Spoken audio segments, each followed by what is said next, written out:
یہ کاوش پوری ہوئی اپنے چچا دی سرپرستی دے اندر اپنے بھائیں دی مشاورت دے حوالے نال اللہ پاک تمام ساڑھے انہا مہربانہ تے اپنی خاص کرم نوازی فرمائے بلا تخیر میں قبلہ صاحب نے پیش کر رہے ہیں مہمان خطیب نے بہت دور دراز تو سفر فرما کے آنے ہونوی سفر فرمانا ہے ایسا استقبال فرمائیے کہ آپ بھی تھکاوٹ دور ہو جائے کیونکہ یہی مومن بندے دی غذا ہے ذکر اور ذکر جتھے ذکر ہوئے انشاءاللہ روح والی بیٹری چارے جو دے نعرے تکبیر نعرے رسالت دونوں ہاتھوں بلند کر کے نعرے رسالت نعرہ حیدری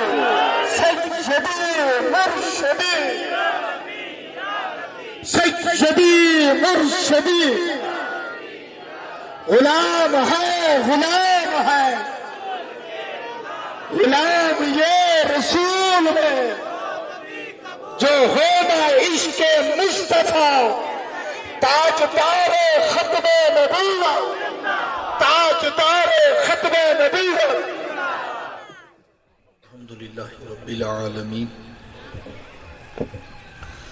والصلاة والسلام على سید الانبیاء والمرسلین قال اللہ تعالی وتبارک فی القرآن المجید والفرقان الحمید لقد کان لکم فی رسول اللہ اسوۃ حسنہ صدق اللہ العظیم اللہم صلی علی سیدنا و مولانا محمد وعلی آل سیدنا و مولانا محمد مبارک وسلم حمد و صلاة کے بعد عزتوں کی مسند پر جلوہ فراز عالی مرتبت ذی وقار محترم محتشم علماء کرام اور واجب الاحترام ذوی الاحتشام برادران اسلام السلام علیکم ورحمۃ اللہ وبرکاتہ بتوفیق باری تعالیٰ مجھے اور آپ کو حضور علیہ السلام کے ذکر جمیل کی سعادت حاصل ہو رہی ہے دعا ہے اللہ تعالیٰ میری اور آپ کی شرکت کا ایک ایک لمحہ قبول فرمائے اس کے غریب کو آف کر دیں ایک صرف سادی آواز ہو جائے اللہ آپ کو سلامت رکھے جزاک اللہ میرے حضور صورت میں بھی بے مثال میرے حضور سیرت میں بھی بے مثال ان جیسی نہ صورت کسی کو ملی ہے اور ان جیسی نہ سیرت کسی کے حصے میں آئی ہے تو چونکہ صورت پہلے ہوتی ہے اور سیرت بعد میں تو ایک دو باتیں میں اپنے محبوب علیہ السلام کی سونی صورت پر سنا کر پھر میں اور آپ دیکھیں گے کہ اتنی سونی صورت والے محبوب سیرت کے جمال اور رنگ کیسے رکھتے تھے میرے حضور کتنے خوبصورت تھے اللہ تعالیٰ نے محبوب علیہ السلام کو کتنا سونا بنایا تھا میں اور آپ تو 1400 سال کے فاصلے پہ کھڑے ہیں جن لوگوں نے صبح و شام حضور علیہ السلام کو دیکھا وہ ایک دوسرے کو بٹھا کر پوچھا کرتے تھے کہ یار تو بتانا کہ حضور کیسے تھے وہ کہتا کہ تو نے نہیں دیکھا تھا کہا دیکھ کر بھی نہیں دیکھا تھا حضرت عمر بن عاص رضی اللہ تعالیٰ عنہ فرماتے ہیں اگر تم مجھ سے کہو نا کہ حضور علیہ السلام کے حسن کا نقشہ کھینچو فرماتے ہیں ما اتقت میرے اندر طاقت ہی نہیں اور حضرت حسان بن ثابت رضی اللہ تعالیٰ عنہ فرماتے ہیں کہ میں جو حضور علیہ السلام کے حسن کو بیان کرتا ہوں تو اس کی وجہ یہ تھی کہ مجھے محبوب کو دیکھنے کا ایک طریقہ آ گیا تھا جس وجہ سے میں نے ان کو دیکھا ہے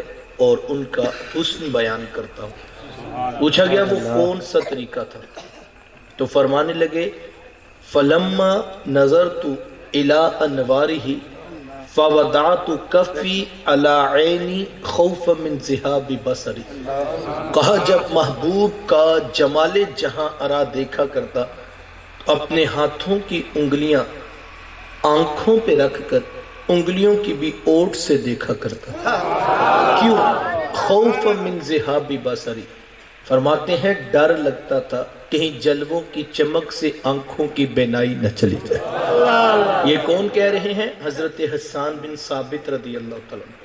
اور آپ جانتے ہیں کہ حسان بن ثابت شاعر ہیں، اور شاعر حسن دیکھنے میں بڑا دلیر ہوتا ہے۔ وہ بھی میرے آقا کے حسن کو دیکھ رہا ہے تو آنکھوں پہ انگلیاں رکھ کر دیکھ رہا ہے۔ یہی بہتر ہے کہ وہ پردے میں روپوش رہے، یہی بہتر ہے کہ وہ پردے میں روپوش رہے، گر وہ پردہ اٹھا دے تو کسے ہوش رہے۔ اللہ نے وہ حسن عطا کیا تھا جو دیکھتا جاتا بس دل دیتا چلا جاتا۔ امام زرقانی علیہ رحمہ نے حضور علیہ السلام کے حسن پر بڑی خوبصورت ایک بات لکھی ہے کہ ایک دن آقا کریم علیہ السلام نے صحابہ کو فجر کی نماز پڑھائی اور مسجد نبوی سے باہر نکلے۔ چلتے چلتے مدینہ المنورہ سے باہر ہو لیے تو ایک وادی کے قریب سے گزر ہوا جہاں ایک قافلے نے پڑاؤ کیا تھا۔ ان کے خیمے نصب تھے اور ان کے اونٹ باہر بندھے تھے۔ جب میرے حضور وہاں سے گزرے نا تو حضور علیہ السلام کی نگاہیں ایک سرخ رنگ کے اونٹ پر رک گئی۔ آقا کریم علیہ السلام کو وہ اونٹ پسند آ گیا۔ یار مقدر اس اونٹ کے جو آقا کو پسند آ گیا۔ دعا کیا کرو مالک ایسا بنا دے تجھے بھی پسند آ جائے تیرے محبوب کو بھی پسند آ جائے۔ کیونکہ زندگی تو وہی زندگی ہے نا جس میں محبوب بھی خوش ہو، محبوب کا خدا بھی خوش ہو۔ بھلا وہ بھی کوئی زندگی ہے جس میں محبوب ہی ناراض ہو؟ تو حضور علیہ السلام نے اہل قافلہ سے پوچھا کہ تم اونٹ بیچتے بھی ہو؟ انہوں نے بیچنا تھا یا نہیں بیچنا تھا؟ گاہک اتنا سونا آ گیا تو کہاں ہاں بیچتے ہیں۔ میرے شیخ طریقت پڑھا کرتے ہیں نی میں دل ویچا میں جگر ویچا جے پیارا محمد آ جاوے۔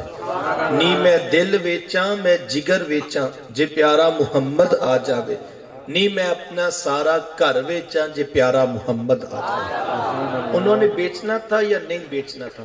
حضور علیہ السلام نے پوچھا تو کہاں ہاں بیچنا ہے۔ کتنے کا بیچنا ہے؟ اتنے کا بیچنا ہے۔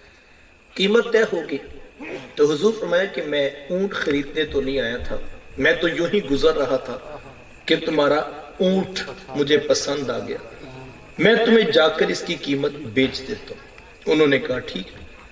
آپ جانتے ہیں کہ جب کوئی شے انسان نقد خریدتا ہے تو گاہک کا عطا پتہ نہیں پوچھتا، کیونکہ سودا نقد دے رہے ہیں، پیسے لے رہے ہیں، پوچھنے کی حاجت ہی نہیں۔ لیکن جب کوئی چیز بندہ ادھار دیتا ہے یا تو پہلے سے جانتا ہوتا ہے، یا کوئی شے گروی رکھتا ہے، یا کوئی شخص ضمانت ڈال دیتا ہے۔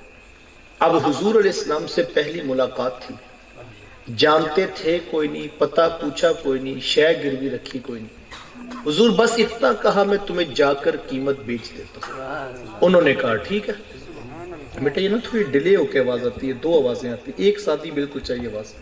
جزاک اللہ۔ تو حضور فرمایا کہ میں تمہیں جا کر قیمت بیچ دیتا ہوں۔ انہوں نے کہا ٹھیک ہے۔ آقا کریم علیہ السلام، ہاں یہ اب ٹھیک ہوئی، جزاک اللہ، اللہ خوش رکھے۔ آقا کریم علیہ السلام اونٹ کی نکیل پکڑی اور میرے حضور چل دی۔ جب تک محبوب نگاہوں کے سامنے رہے یار وہ ٹک ٹکی لگا کے محبوب کی چال ہی دیکھتے۔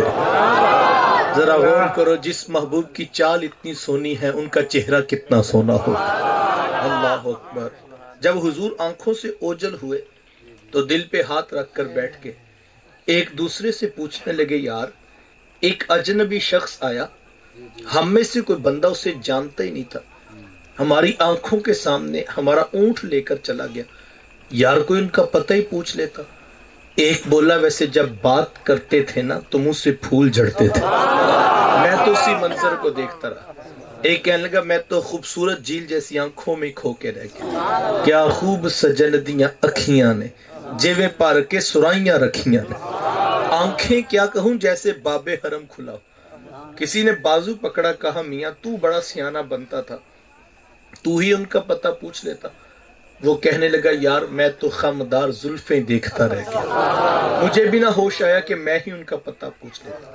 تو ہجے میرا یار نے ڈیٹھا جنوں ویکھ کے چن شرماوے، ادھی راتی دن چڑھ جاوے جو رخ تو نقاب اٹھاوے، جو نکلے سیر کرن نو سارا گلشن سیس نواوے، جو ہاتھ پھلاں وچ رکھتا ہاتھ پھلاں تو ود جاوے نین نشیلے مست رسیلے وچ سونا کجل سہاوے اکھ اگڑے تے انج پیا جاپے جوے میں خانہ کھل جاوے توبہ توبہ حسن سجن دا چال نہ چلی جاوے بجلی ڈردی لشک نہ مارے متاں بے دبی ہو جاوے علم خدا نے اینا دیتا عقلاں وچ نہ آوے عقل خدا نے اینی دیتی علماں وچ نہ آوے کی اعجاز نظر وچ او دی جو آوے وک جاوے خلق او دے نے مولے دنیا کوئی ورلائی جان بچاوے آزم ایڈا سونا ماہی سانو کدرے نظر نہ آوے میرے حضور تھے بھی اتنے خوبصورت ابھی وہ یہ باتیں کر رہے تھے کہ حضور علیہ السلام کے صحابہ کے تذکرے چل پڑے اور وہ باتوں میں کھو کے رہ گئے جب ہوش آیا سکتہ ٹوٹا تو ایک کہنے لگا یار اتنی بات تو ضرور ہے کہ ایک اجنبی شخص آیا ہم میں سے کوئی بندہ اسے جانتا نہیں تھا ہماری آنکھوں کے سامنے اپنے حسن کا جادو جگا کر ہمارا قیمتی اونٹ ہتھیا کے لے گیا جب انہوں نے کہا نا اونٹ ہتھیا کے لے گیا تو قافلے کے سردار کی بیوی نے خیمے کا پردہ سرکایا اور اس نے وہاں سے جی آپ لوگ جزاک اللہ اللہ سلامت رکھے آپ کی محبت بس آپ میری بات سن لیجئے اللہ آپ کو سلامت رکھے تو اس نے خیمے کا پردہ سرکایا اور اس نے وہاں سے آواز دے کر کہا آنا زامنتن لقامانی جامالکم کہا خبردار کہا کہ وہ اونٹ ہتھیا کے لے گیا اگر وہ نہ آئے تو تمہارے اونٹ کی ضمانت میں دیتی لیکن ان کے خلاف کوئی میلا لفظ نہ بولنا یار نو میلی اکھ نہ ویکھی متا مر سے کافر ہو کے کہا خبردار ان کے خلاف کوئی بات کی ان کی ڈھارس بدی شاید یہ جو ضمانتیں دے رہی جانتی ہوگی کہا تو جو آگے بڑھ بڑھ کر ضمانتیں دے رہی کیا تو ان کو جانتی ہے کہا واللہ جانتی تو میں بھی نہیں تو کہا پھر تو کیوں ضمانتیں دے رہی ہے کہا جب تم سے باتیں کر رہے تھے نا خیمے کی اوٹ سے میں نے بھی ان کا چہرہ دیکھا تھا اور میرا دل گواہی دیتا ہے اتنی سونی صورت والا کبھی جھوٹا ہو ہی نہیں سکتا دیکھنے والے کہا کرتے ہیں اللہ اللہ یاد آتا ہے خدا دیکھ کے صورت دے اللہ نے چہرہ اتنا خوبصورت بنایا ابھی وہ یہ باتیں کر رہے تھے کہ حضور علیہ السلام کے صحابہ پہنچ گئے کہا اے اہل قافلہ ہمارے آقا نے اونٹ تم سے خریدا ہے کہا ہاں ہم سے خریدا ہے کہا یہ کھجوریں بیجی ہیں تمہاری ضیافت کے لیے اور یہ کھجوریں بیجی ہیں ان سے قیمت پوری کر لو وہ کہنے لگے قیمت بعد میں پوری کریں گے پہلے یہ تو بتاؤ وہ پیارا رہتا کدھر کہا یہی کھجوروں کا جھنڈ جسے زمانہ نخلستان مدینہ کہتا ہے یہ اس پیارے کا ڈیرہ ہے امام زرقانی فرماتے ہیں سارے اہل قافلہ اٹھے اور حضور علیہ السلام کے قدموں میں بیٹھ کر دولت اسلام سے فیض یاب ہو تیری تک کے اداواں میں مرید ہو گئی مزہ تو اس بات کا نا ہم 3 گھنٹے تقریر کریں لوگوں کے قائد میں زبر اور زیر کا فرق نہ پڑے یہ میری اوقات ہے یہ آج کی خطیب کی حیثیت ہے لیکن صاحب میرے حضور تقریر نہ کرے ہاں وہی سے مزین دلائل نبوت نہ پیش کرے بلکہ صرف خاموشی سے اونٹ خرید کے چلے جائیں لوگ کلمے پڑھتے پیچھے مدینے پہنچ جائیں پھر کمال ہے مدینے والے کا یا یہاں تو گلے پھاڑ پھاڑ کے لوگ تھک جائیں لوگ سبحان اللہ نہیں کہتے اللہ اکبر میرے حضور صرف اونٹ خرید کے جائیں ابھی کلمے کی دعوت ہی نہیں دی رب کا تعارف ہی نہیں کرایا محبوب نے توحید کی پیغام کی آبیاری کے لیے ایک لمحہ نہیں دیا صرف کاروبار ہوا ہے اور ایک اونٹ خریدا اور وہ بھی بغیر قیمت کے اللہ اکبر اور میرے حضور ابھی مدینے پہنچے ہیں اور قیمت بھجوائی ہے پورا قافلہ اٹھ کے مدینے پہنچ گیا تو پھر کمال ہے مدینے والے کا یا کیا اللہ اکبر کیا کہا کسی نے خوب پڑھا کہا ڈٹھے ورق پھول قرآن دے سارے تیری شان جیا نہیں کوئی ہور ڈٹھا تیری شان دا کرے مقابلہ جیڑا اونو عاشقاں اصلی چور ڈٹھا کوئی نور آکھے کوئی بشر آکھے پیندا رات دنے ایہو شور ڈٹھا اللہ والیاں گل مکا دیتی تسا ہور ڈٹھا سا ہور ڈٹھا تم نے پتہ نہیں کسے دیکھا کیسی کیسی باتیں کرتے ہو ہم تو ان کا میلاد منا رہے ہیں میاں جو بات بھی نہیں کرتے مجمع خرید کے مدینے پہنچا دیتے اللہ اکبر، تیری پہلی نظر کا وار توبہ، دل اب تک تجھے دعائیں دے رہا ہے۔ تو حضور کی نگاہ کرم ہو جائے تو کام تو ایک لمحے میں ہو جاتا ہے۔ اللہ، مجھے یہاں یاد آ گیا، میرے موضوع سے مطابقت نہیں لیکن میں نگاہ کی جولانیوں پر حضور کی ایک روایت رکھنا چاہوں گا۔ شخص کا نام ہے حضرت سمامہ بن آسال، یمامہ کا سردار، اور مسجد نبوی کے اندر ستون کے ساتھ باندھ دیا گیا، قیدی لا کر صحابہ نے مسجد کے اندر باندھ دیا۔ آپ جانتے ہیں قیدیوں کو باندھ دیا جاتا جب جنگ فتح ہوتی اور لوگ پکڑ کے لا کر قیدی کو باندھ دیتے۔ آقا کریم علیہ السلام صبح تشریف لائے، چونکہ ایک بہت بڑے علاقے کا یہ سردار ہے اور رسیوں میں جکڑا ہوا ہے، ستون نے مسجد کے ساتھ بندھا ہوا۔ تو حضور علیہ السلام نے دیکھا تو حضور میں کہ سناؤ سمامہ کیا حال ہے؟ اللہ اکبر، سمامہ نے 3 جواب دیے۔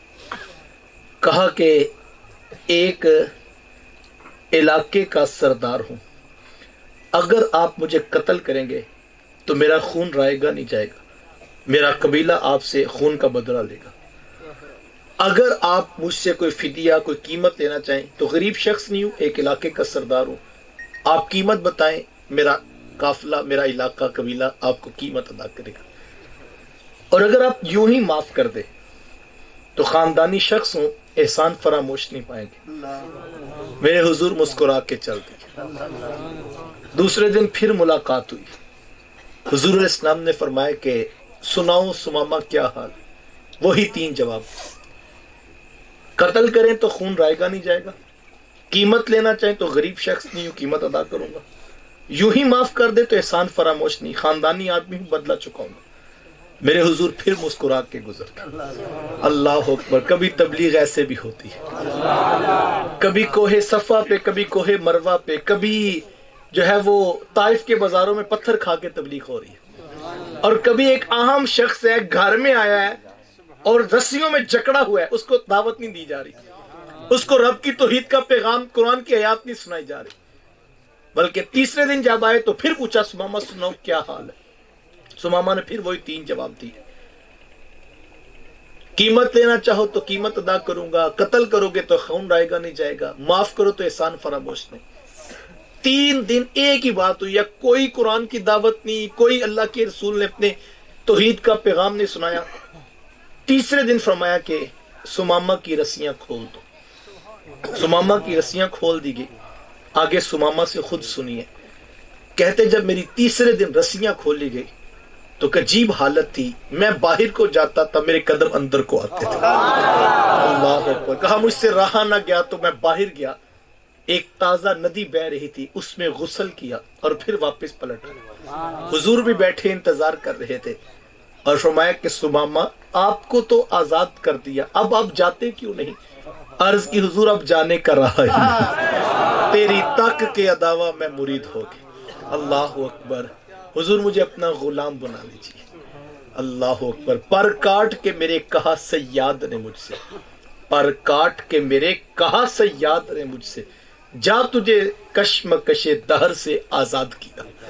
اب جا ہی نہیں رہے اور اب کلمہ پڑھ دے۔ سب سے پہلی بات جو حضرت سمامہ رضی اللہ تعالیٰ عنہ ایمان لاتے کہ ہی وہ سننے والی ہے، کہا حضور اب سے کچھ دیر قبل حالت یہ تھی، سب سے برا شہر اگر مجھے لگتا تھا تو وہ مدینہ تھا، لیکن اب دل کی کیفیت یہ ہے جنوں ویکھ کے ٹھردیاں اکھیاں، جنوں ویکھ کے ٹھردا سینہ ہے، تیری ساری خدائی وچوں ربا ایک شہر مدینہ ہے۔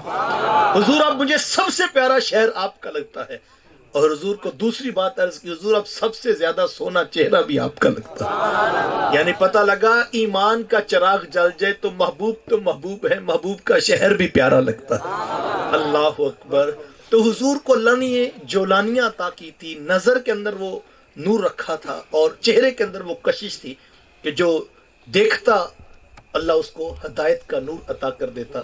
آئیے چند لمحوں کے لیے دیکھتے ہیں اتنی سونی صورت والے محبوب سیرت کے جمال اور رنگ کیسے رکھتے تھے۔ آپ جانتے ہیں کہ حضور علیہ السلام کی جب ولادت ہوئی تو 7 دن تک اپنی والدہ حضرت آمینہ سلام اللہ علیہ کا دودھ پیا۔ 8ویں دن یہ اعزاز دشمن اسلام ابو لہب کی کنیز سویبہ کو حاصل ہوا۔ اس